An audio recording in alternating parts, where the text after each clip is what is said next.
เอาสบายดีนักศึกษาทุกคนนะมื้อนี้ก็สิมาสอนเกี่ยวกับเทนเฮานะฉะนั้นเทนอยู่ในภาษาอังกฤษมีอยู่12เทนแต่มื้อนี้ก็สิมาสอนเทนหนึ่งนะเช่นว่าsimple present tense กระปัจจุบันธรรมดานะก่อนเราจะแต่งได้หรือว่าเข้าใจได้ต้องไปฮู้นิยามนะสินิยามมาฟังกระข้อนี้เฮาใช้กับเหตุการณ์ที่เกิดขึ้นในปัจจุบันนะโดยทั่วไปแล้วเป็นเหตุการณ์จริงต้องมีเวลาบอกนะเช่นว่าทุกๆมื้อทุกๆวันทุกๆเดือนทุกๆปีนะจำพวกนี้ต้องเอามาใส่ไว้หลังของประโยคนะ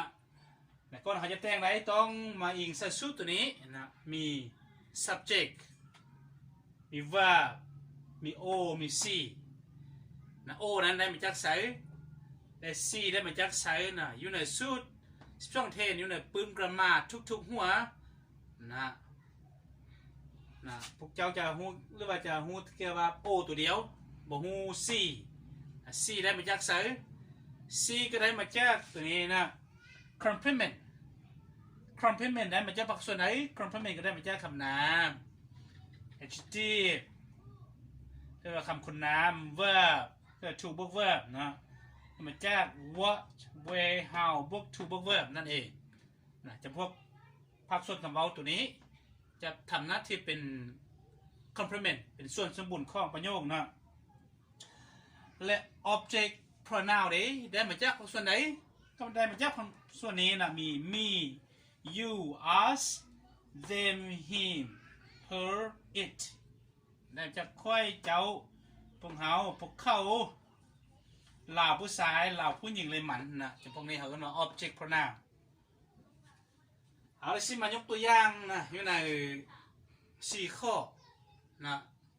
ข้อที่1 I usually go to work at 7:30 ตามปกติแล้วค่อยไปเวียกเวลา7:30นะข้อ2 He watches TV after learning English แล้วเบิ่งโทรทัศน์ภายหลังเรียนภาษาอังกฤษแล้วข้อ3 She does not know what to say to her friend นางบ่ฮู้สิ่งที่จะเว้าหยังให้เพื่อนของนางนะข้อที่4นะข้อ4นะ His friend is very happy เพื่อนของเรามีความสุขหลายนะอยู่ในข้อนี้มีบทต่างๆสิมาอธิบายอยู่ในข้อที่2นะจะเห็นว่า es ย้อนเนี่ยเอาจึงใส่ es นะนั่นก็คือได้มาจากจำพวกนี้นะคำกริยาที่ลงท้ายด้วยจำพวกนี้นะถ้าแต่งไปกับ he she it นะถ้าแต่งไปกับ he she it นะคำกริยาที่ลงท้ายด้วยจำพวกนี้ต้องเติม es นะต้องเติม es ตัวนี้จึงถือถ้าบ่เติมก็ผิดนะนั่นก็คือเป็นสิ่งที่คนจื้อนะสิมาอธิบายนิดนึงเกี่ยวกับ O กับ C อยู่ในแต่ละประโยคนี้แมนตัวได้นั่นก็คืออยู่ในข้อที่1นะก็แมน to work verb to work verb นั่นคือ to work ก็แมน C นะก็เป็น C เพราะว่านะให้ได้ว่า complement ได้มาจาก to work verb นั่นเองนะแต่ต่อมาข้อ2มี TV แม่นะ object now เป็น object now นะต่อมามี what to say